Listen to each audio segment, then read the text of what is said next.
ஜெபம் செய்வோம். அன்பும் இரக்கமுள்ள பரலோக தகப்பனே, மனமகிழ்ச்சியான இந்த காலை வேளைக்காக மனிதோடு ஸ்தோத்திரிக்கிறோம்.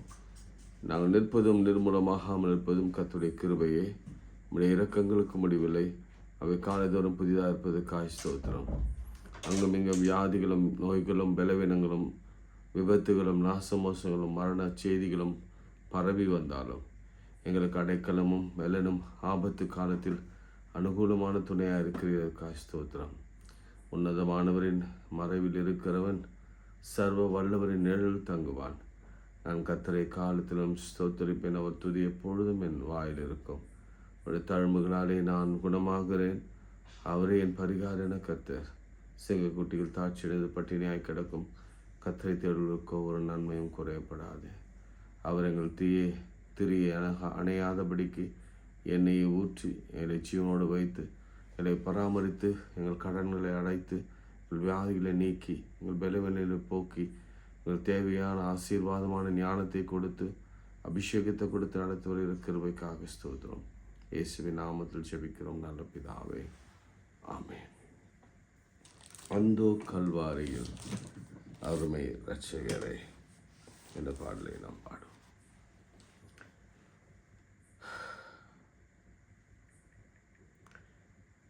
அந்தோ கல்வாரியில் அருமை இரட்சகரே, சிறுமை அடைந்து தொங்கினார், சிறுமை அடைந்து தொங்கினார். மகிமை மாட்சிமை மருந்திழந்தோராய் கொடுமை குருசை தெரிந்தெடுத்தாரே. மகிமை மாட்சிமை மறந்திழந்தோராய் கொடுமை குருசை தெரிந்தெடுத்தாரே. மாயலோகத்தோடொழியாது யான் தூய கல்வாரியின் அன்பை அண்டிடவே. மாயலோகத்தோடழியாது நான் தூய கல்வாரியின் அன்பை கண்டிடவே.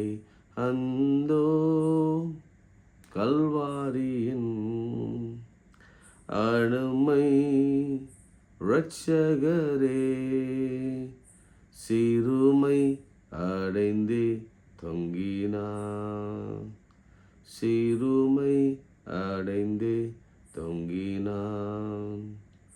அழகும் இல்லை சௌந்தர்யம் இல்லை அந்த கெடுற்றார் எந்தனை மீட்க. அழகும் இல்லை சௌந்தர்யம் இல்லை அந்த கெடுற்றார் எந்தனை மீட்க. பல நிந்தைகள் சுமந்தாலுமே 10,000 பேர்களில் சிறந்தவரே. பல நிந்தைகள் சுமந்தாலுமே 10,000 பேர்களில் சிறந்தவரே. அந்தோ கல்வாரியின் அருமை இரட்சகரே, சிறுமை அடைந்தே தொங்கினார், சிறுமை அடைந்தே தொங்கினார். கைகளை உயர்த்தி சாலமனை போல கைகளை உயர்த்தி, மோசை போல கைகளை உயர்த்தி, ஆண்டவரே எங்கள் குடும்பத்தை ரட்சியம். சாலமோன் எனக்கு ஞானத்தை கொடுங்க, ஆட்சி செய்ய ஞானத்தை கொடுங்க. சரீரத்தில் வியாதியோடு பலவீனத்தோடு இருக்கிறவங்க ஆண்டவரை நோக்கி கைகளை உயர்த்தி, ஆண்டவரே தாவீதின் குமாரன் எனக்கு இறங்கும் என்று கையெடுத்து கும்பிட்டாங்க, காலில் விழுந்தாங்க. நசரனாகிய இயேசுவே எங்களை விடுதலையாக்கும் காலில் விழுந்தாங்க. மெய்ஜன் கீழ் விழும் துணிக்கைகளை நாய்கள் நக்குமே என்று தாழ்மையோடு பாதத்தில் விழுந்து வழிபட்டாங்க. அப்படிப்பட்ட ஒரு நிலையில் நாங்கள் நோக்கி கதறுகிறோம் ஆண்டவரே. எங்கள் நிலை ரொம்ப மோசமாய் போய்கொண்டிருந்தாலும் இந்த நாட்கள் முடிவில் நாங்கள் ஒரு பெரிய அற்புதத்தை காணும்படியான அதிசயங்களை நீ செய்ய வேண்டும் என்று ஜெபிக்கிறோம். இன்னும் 3 நாட்கள் இல்லை, இன்னும் 4 நாட்களில் எங்களுடைய லெந்து முடிய போகிறது. நீர் கொடுத்த அந்த வாக்கு, நீர் பொய் சொல்ல மனித நல்ல மனமாற மனுப்புத்திரனல்ல மனசு வசனித்தும் அதை நிறைவேற்றாமல் இருப்பீரோ?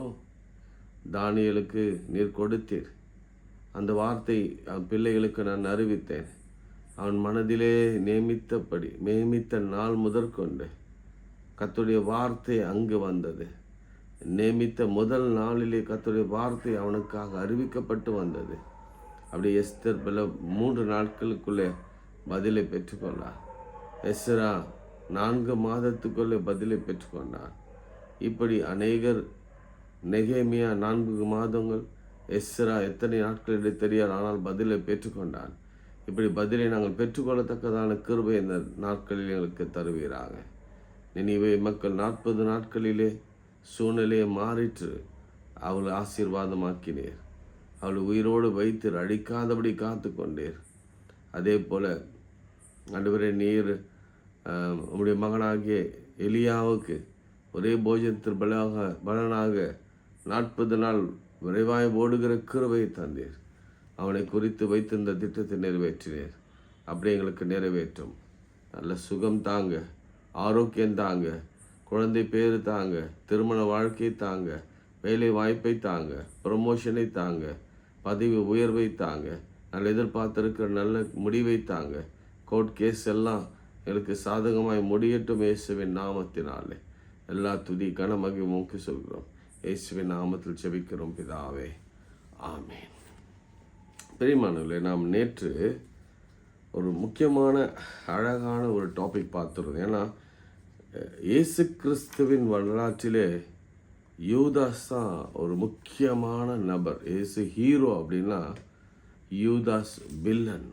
ஸோ ஒவ்வொரு கதையிலும் அல்லது ஒவ்வொரு வாழ்க்கையிலும் எப்படி ஹீரோவுக்கு எவ்வளோ முக்கியத்துவம் கொடுக்கப்படுகிறதோ, பட் அதே சமயத்தில் அவனுக்கு அந்த ஹீரோவுக்கு விரோதமாக எழும்பினவனுக்கும் அது கொடுக்கப்படும். நேற்று நான் ஒரு 3 காரியத்தை உங்களோடு கூட நான் பகிர்ந்து கொண்டேன். அதை நான் தொடர்ந்து சொல்கிறேன். பிரியமானவர்கள், அளவுக்கு எல்லாருக்கும் தெரியும். நிறைய பேர் பார்க்குறீங்க, புதியதாக கூட பார்க்குறீங்க. தினந்தோறும் அதிகாலை 5:30 மணிக்கு எந்த வசனத்தின் அடிப்படையில் தெரியுங்களா? என்னை சிநேகிக்கிறவரை நான் சிநேகிப்பேன், அதிகாலையில் என்னை தேடுகிறவர்கள் என்னை கண்டடைவார்கள். அந்த வார்த்தையின் அடிப்படையிலும் அதிகாலையிலே ஆண்டவர் இருட்டோடு ஜெபம் பண்ண போனார். அந்த வார்த்தையின் அடிப்படையிலும் அதிகாலையிலே தான் அநேகர் அற்புத அடையாளங்களை பெற்றுக்கொண்டார்கள் என்ற அந்த அடிப்படையிலும் அதிகாலை ஜெபை தினந்தோறும் எடுத்துக்கொண்டு இருக்கிறோம். எனவே நீங்கள் இதற்காகவே எழுந்திருந்து அதிகாலையில் ஒரு கொஞ்சம் நேரமாக 1/2 மணி நேரம் உட்கார்ந்து ஆண்டவருடைய வசனத்தை கேட்டு அந்த நாளை நீங்கள் துவங்குங்க. நான் சொல்லுவேன், முதலாக தேவனுடைய பாதத்தில் எவன் விழுகிறானோ அவன் யார் பாதத்திலும் விழ வேண்டிய அவசியமே இருக்காது. யார் பாதத்தில் கண்ணீர் வடிக்கிறானோ, முதல்ல ஆண்டவர் பாதத்தில் கண்ணீர் வடிக்கிறவன் யார் பாதத்திலையும் போய் கண்ணீர் வடிக்க வேண்டிய அவசியம் இல்லை. ஆண்டவரே நோக்கி கையேந்தி நிற்கிறவன் எவனிடத்தில் கையேந்த வேண்டிய அவசியம் இல்லை. அது ஈவன் மருத்துவராக கூட இருக்கட்டும். ஸோ முதலாவது என்னுடைய ராஜ்யத்தையும் அவனுடைய நீதியும் தேடுங்கள், பிறகு இவையெல்லாம் உங்களுக்கு கூட கொடுக்கப்படும் என்ற வார்த்தையை உங்களுக்கு நான் மீண்டும் சொல்ல விரும்புகிறேன். நேற்று powerful lesson from Judas, a new lesson from Judas. First, Judas refused the change. ஆரம்பத்திலே யூதாஸ் டெவில், ஆரம்பத்திலே யூதாஸ் இயேசு கிறிஸ்துவோடு கூட இணைந்து பணியாற்றவில்லை. அவனுடைய பெர்ஸ்பெக்டிவ் வேறுவாக இருந்தது, இயேசு கிறிஸ்துவின் ஊழியம் வேறுவாக இருந்தது. எனவே அவன் ஆரம்பத்திலிருந்தே அவன் மாறவே இல்லை. கடைசி நிமிடம் வரைக்கும் ஆண்டவர் வாய்ப்பு கொடுத்தார். கடைசி நிமிடம் அப்பத்தை தோய்த்து அவனுக்கு கொடுக்கும் பொழுதும் சொன்னார், நான் யாருக்கு கொடுக்கிறனோ அவன் தான் என்னை காட்டி கொடுப்பான் உங்களிலே ஒருவன் தீஃபாக இருக்கிறான் அப்படிலாம் சொல்லும் பொழுது அவன் உண்மையாகவே மனம் மாறி இருக்க வேண்டும். உங்களிலே ஒருவன் தீஃபாக இருக்கிறான், உடனே நம்ம ரிட்டர்ன் பண்ணியிருக்கணும், பண்ணல. ஸோ நம்முடைய வாழ்க்கை இதிலேருந்து நாம் கற்றுக்கொள்கிற பாடம் என்னென்னா, நம்ம மாறணும். we have to change. வாழ்க்கையில் ஆண்டவர் சுட்டி காட்டும் பொழுது, தவற்றை சுட்டி காட்டும் பொழுது, நம் நிலையை சுட்டி காட்டும் பொழுது, நமக்கு வருகிற பிரச்சனைகளை ஊடாக ஆண்டவர் நமக்கு செய்யவிருக்கிற காரியங்கள் பற்றி சிந்திக்கும் பொழுது நம்ம என்ன செய்யணும்னா, we have to change ourselves. நல்ல கவனிங்க, மாற்றம் இல்லாமல் ஒரு முன்னேற்றமும் வராது, மாற்றம் இல்லாமல் அதிசயமும் நடக்கவே முடியாது. எனவே there must be a change. இளைய குமாரன் வாழ்க்கையில் அதான் நம்ம பார்க்குறோம். அவன் புத்தி தெளிந்த பொழுதோ அவன் தகப்பன் வீட்டை நோக்கி பார்த்தான். அதனால் பாவத்தோடு வாழ்ந்து இழந்த நாட்களை நான் அப்படியே முடிக்க போகிறேன்னு நினைக்காதீங்க. ஈவலாக அவன் காணப்பட்டான், ஆண்டவர் பார்வையில் டெவலாக காணப்பட்டான். முடிகிற வரைக்கும் டெவலாகவே முடித்தான். ஆனால் இயேசு அவனுக்கு நிறைய வாய்ப்புகளை கொடுத்தார். அந்த வாய்ப்புகளை அவன் பயன்படுத்தவே இல்லை. ஆண்டவருக்கு அவனை அழிக்க வேண்டும் என்ற நோக்கம் கொஞ்சம் கூட இல்லை. இல்லைனா அவங்ககிட்ட அந்த ட்ரெஷர் பொறிவே பதவியை அவர் கொடுத்திருக்கவே மாட்டார்.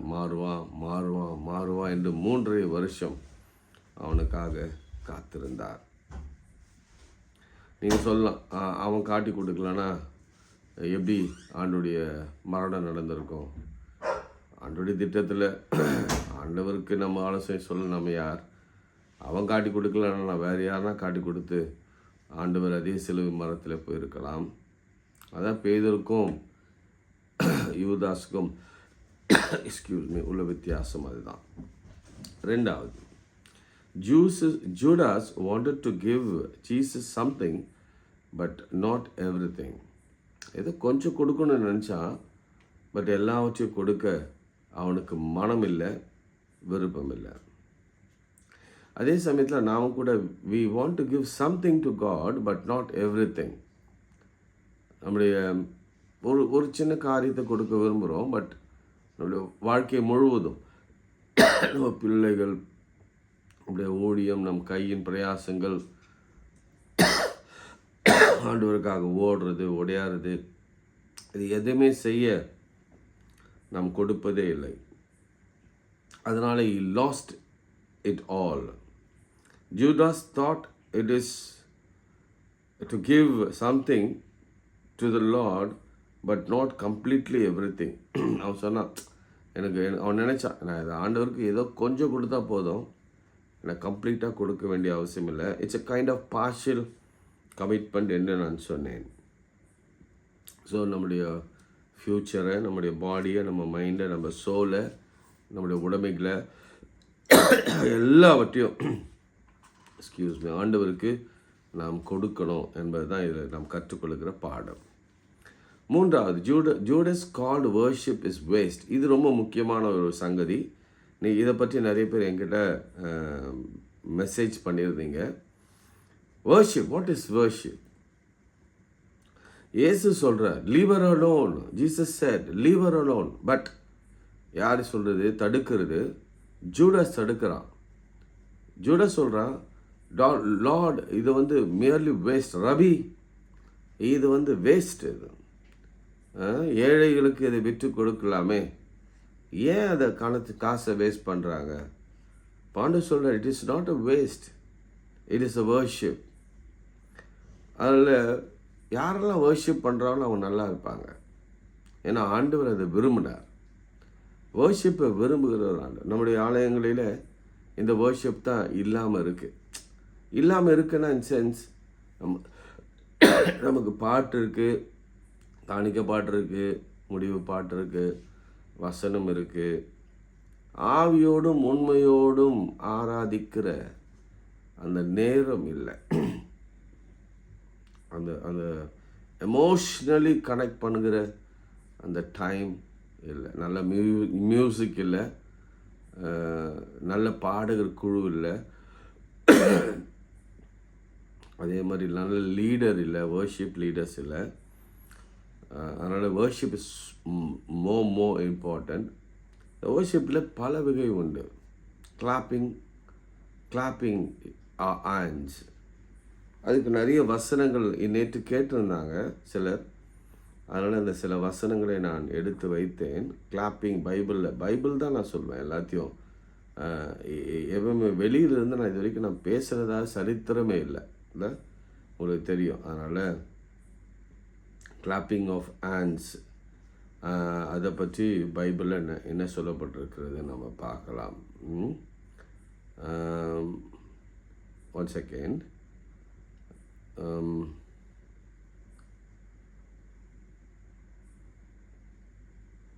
ஓகே, நிறையா இருக்கிறதுனால சர்ச் பண்ண முடியல. ரைட், வந்துருச்சு. ஓகே, இப்போ ஒன்று ஒன்று நான் சொல்கிறேன். நீங்கள் வேகமாக குறிக்க முடிஞ்சால் குறிச்சிக்கோங்க, அப்படி இல்லைன்னா பரவாயில்ல, நீங்கள் மனசுலே நினச்சிக்கோங்க. சங்கீதம் 47:1 which says, clap your hand, all your nation, shout to God with cries of joy. நான் இதை இங்கிலீஷ்லேயே சொல்லிடுறேன், நான் டைம் ஆகிறதுனால இங்கிலீஷ் சொல்கிறேன். clap your hand and all your nation, shout to Lord with cries of joy. இன்னும் என்னென்ன வசனங்கள் பாருங்கள். Psalm 98:8, Psalm 104, Psalm 63:4, Isaiah 55:12. இதில் எல்லாமே it is mentioned clapping as a part of praising God or rejoicing in His presence. நல்ல கவனிங்க, திரும்ப சொல்கிறேன். clapping as a part of praising God or rejoicing in God's presence. கவனிச்சிங்களா? அப்போ ரொம்ப முக்கியம். Psalm 134:2, 134:2. இப்போ lift up your hand to the holy place and bless the Lord.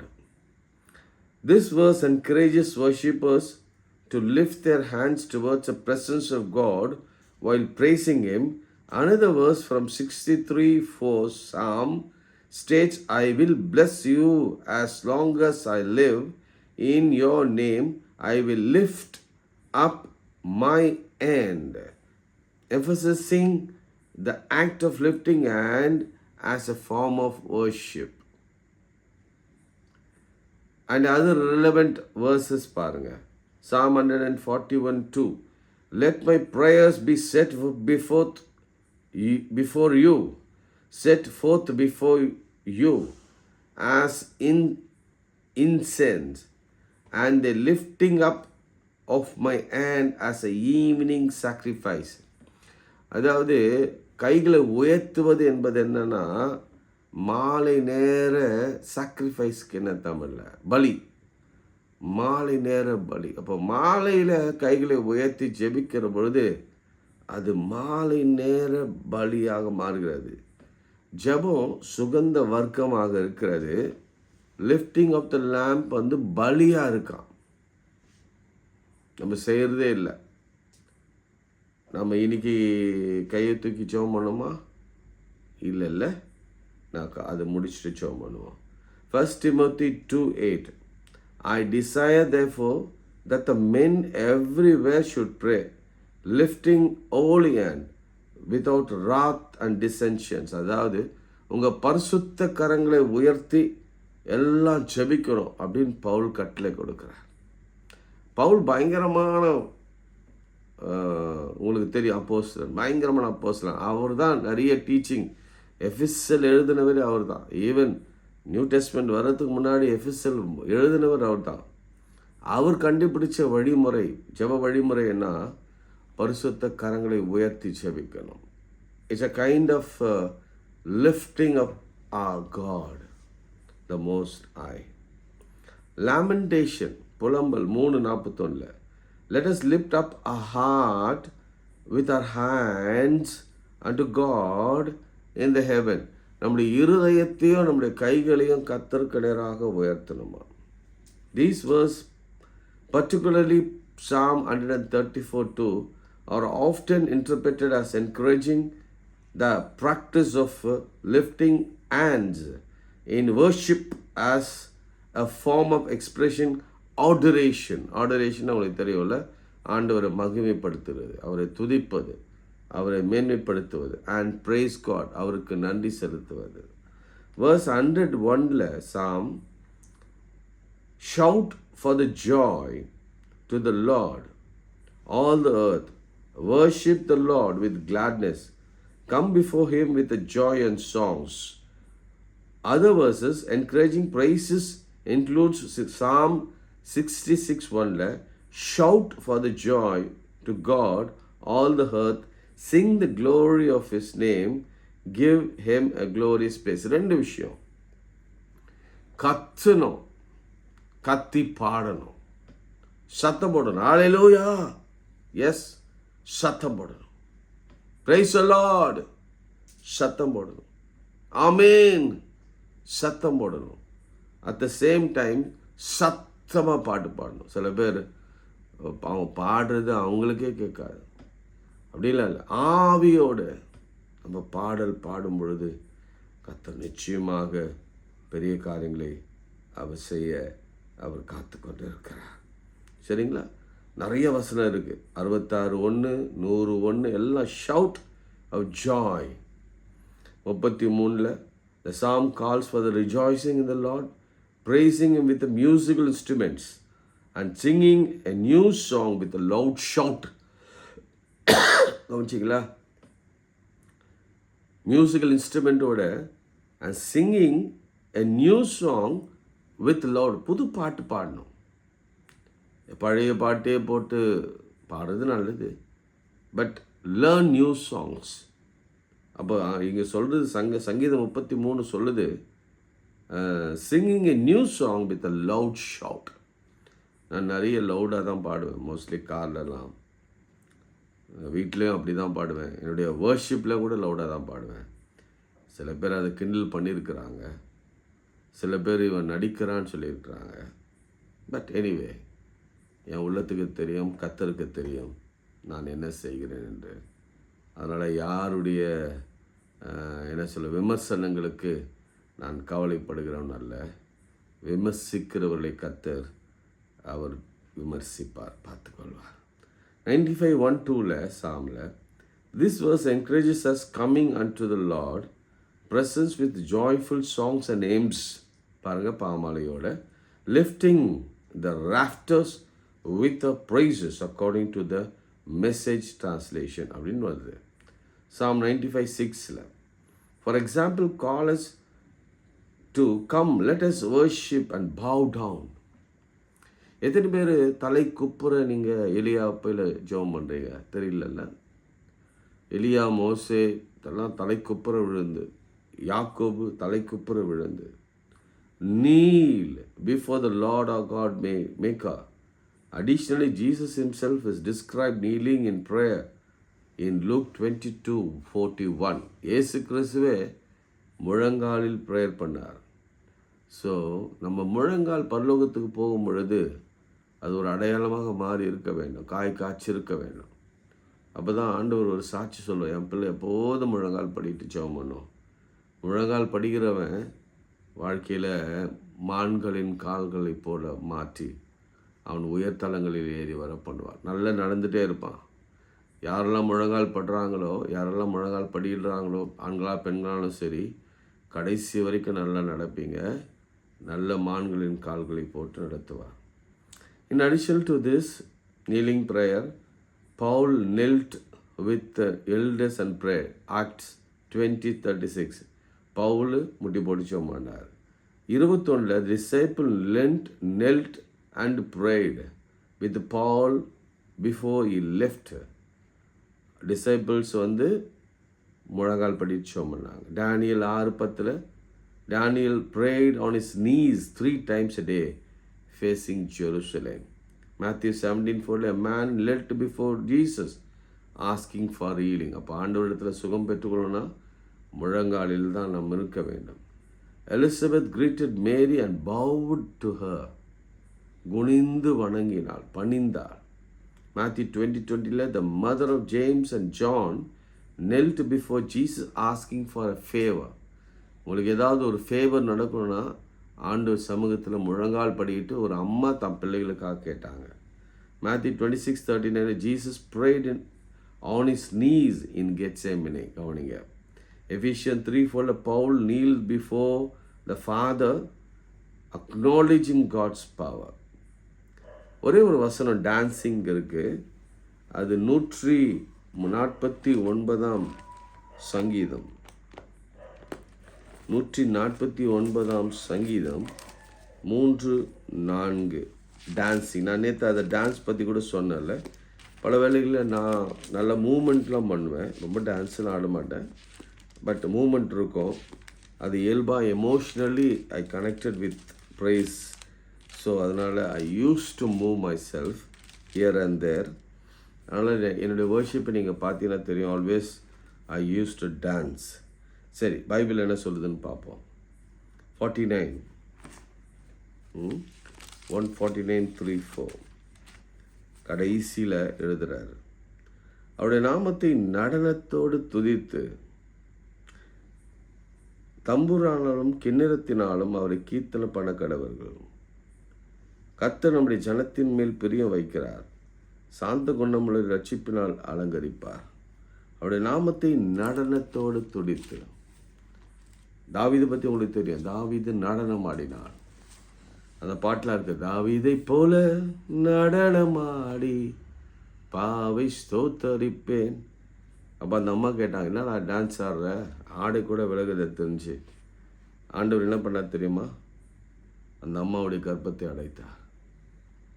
யாரெல்லாம் வர்ஷிப்பை கிண்டில் பண்ணுறாங்களோ, வர்ஷிப்பில் டான்ஸ் ஆடுறாங்கன்னு சொல்லி கிண்டில் பண்ணுறாங்களோ, கை தட்டுறாங்கன்னு கிண்டில் பண்ணுறாங்களோ, அவங்க அந்நிய பாஷை பேசுகிறாங்க கிண்டில் பண்ணுறாங்களோ, ஏன்னா இவன் ரொம்ப பெருசாக சத்தமாக பேசுகிறான், ஷவுட் பண்ணுறான், கையை தூக்குறான், அல்லேலூயா சொல்கிறான், கை தட்டுறான் அப்படின்னு சொல்லி யாரெல்லாம் கிண்டில் பண்ணுறாங்களோ, கர்த்தர் தாவீதின் மனைவிக்கு, அதாவது சவுலின் மகளுக்கு மீகாலுக்கு செய்தது போலவே ஏதோ ஒரு காரியத்தில் மலடு அவர் கொண்டு வருவார்.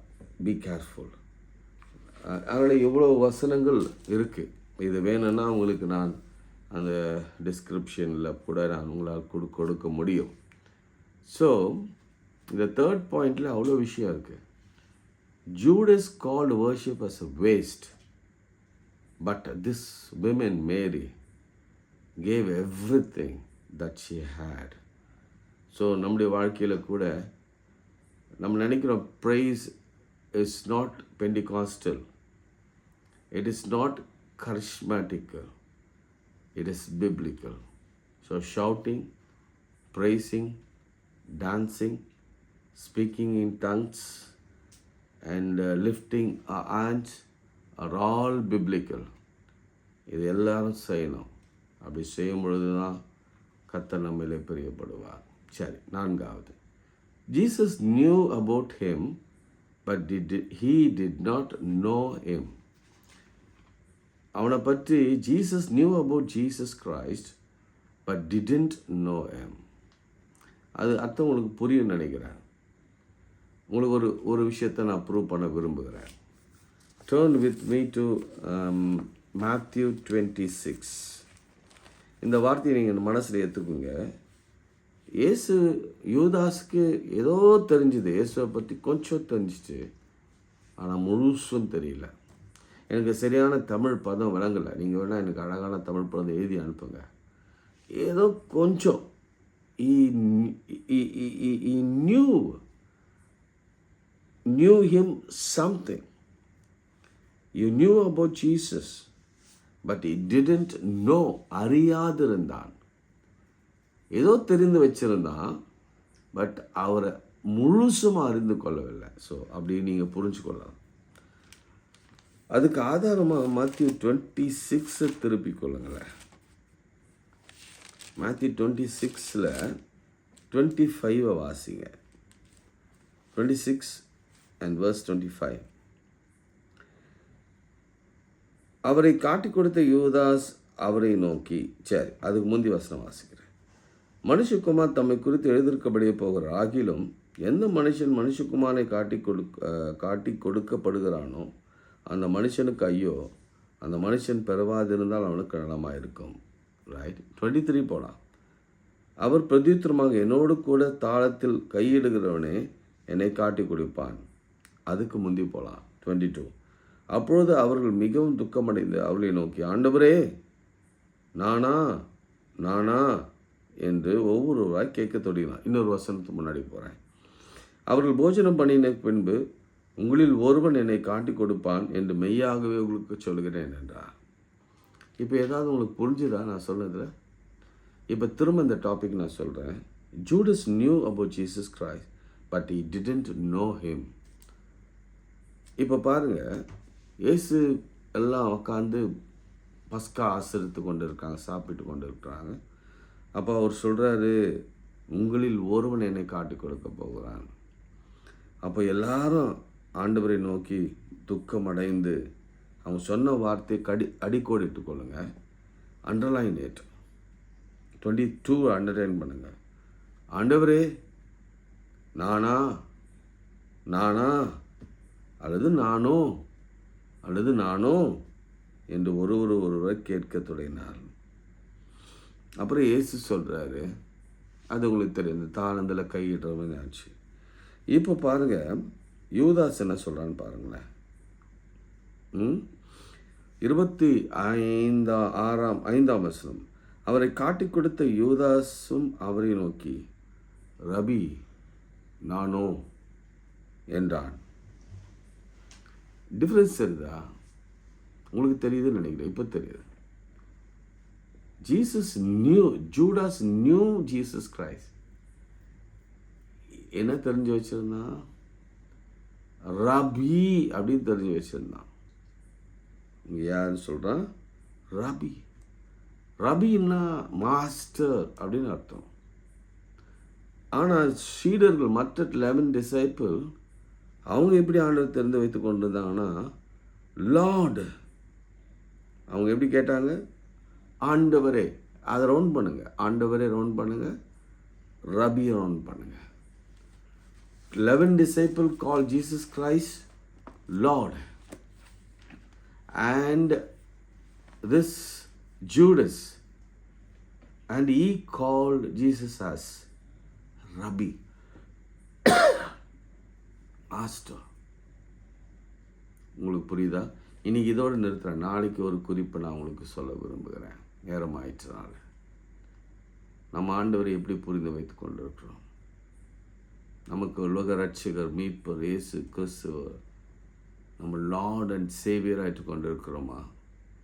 அல்லது டீச்சிங் சொல்கிறவங்க நிறைய பேர் டீச் பண்ணுறாங்களே. இப்போ நிறைய டீச்சிங்ஸ் இருக்குது. நீங்கள் யூடியூப் ஆரம்பிச்சிங்கன்னா இப்போ பயங்கரமான டீச்சிங் இருக்குது. அவங்கள மாதிரி டீச்சராக மாத்திரம் நினைக்கிறீங்களா? இவர் சர்வ வல்லவர், சர்வ வியாபி, சர்வத்தை செய்கிறவர். அவர் செய்ய நினைத்தது. அவர் மரித்தார், அடக்கம் பண்ணப்பட்டார், உயிரோடு இருந்தார், இன்னும் ஜீவிக்கிறார். இன்னும் கூட இயேசுவின் பேரை சொல்ல பிசாசு நடுநடுங்குது. இயேசுவின் பேரை சொன்னால் செத்தவன் உயிரோடு எழும்புறான். என் வாழ்க்கையை பாதி மாற்றினது இயேசு தான். முற்றிலுமாக மாற்றினது இயேசு தான். நிறைய அற்புதங்களை நான் சொல்லிக்கொண்டே போக முடியும். 100% என் வாழ்க்கை குடும்பத்தை மாற்றினது இயேசு என்ற ஒரு நாமம், லார்டு. அவர் எனக்கு மாஸ்டர் இல்லை, அவர் எனக்கு எஜமானம் அல்ல, எனக்கு ஆண்டவர். அவர் is my Lord and saviour. அவர் எனக்கு கடவுள். எனக்கு அவர் is my God. Is my protector. உன்னதமானவர் அவர். அவர் ஆலோசனை கர்த்தர். அவர் வல்லமையுள்ள தேவன், கர்த்தர். அவர் யாவே. இன்னும் அழகாக அதை பற்றி நான் உங்களுக்கு நாளைக்கு எக்ஸ்பிளைன் பண்ணுறேன். அவரை காட்டி கொடுக்கும் பொழுது முத்து காட்டி கொடுப்பாங்க. அந்த வசனத்தை நீங்கள் இன்றைக்கி எழுதி அனுப்புங்க. யாரும் எழுதுறதில்ல, ஒருத்தரை தவிர, ஒருத்தர் 2 பேர் தவிர. பரவாயில்ல, உங்கள் மனசுலையாவது அட்லீஸ்ட் நீங்கள் புரிஞ்சுக்கோங்க.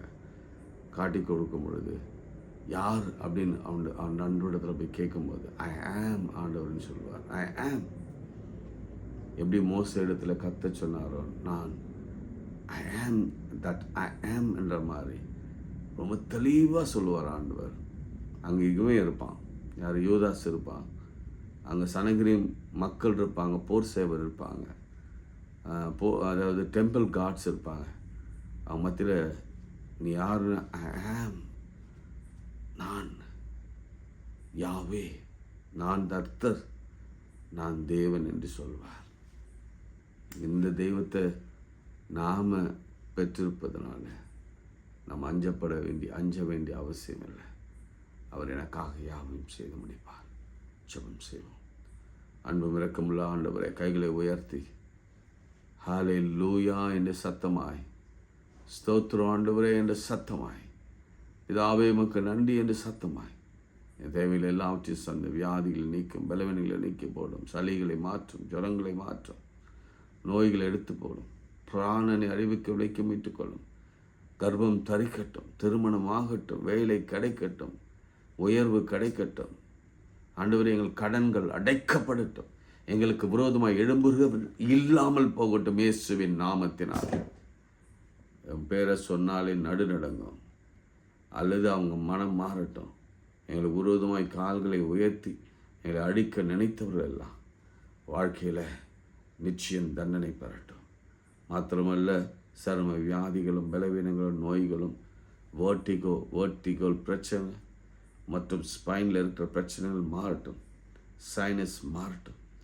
ஆண்டவரே, வீடு வாங்க, கார்கள் வாங்க, ஆண்டவரே பைக் வாங்க கர்த்தர் உதவி செய்யும். இந்த ஊழியத்தை தாங்குகிற ஒவ்வொரு பிள்ளைகளையும் ஆசீர்வதி.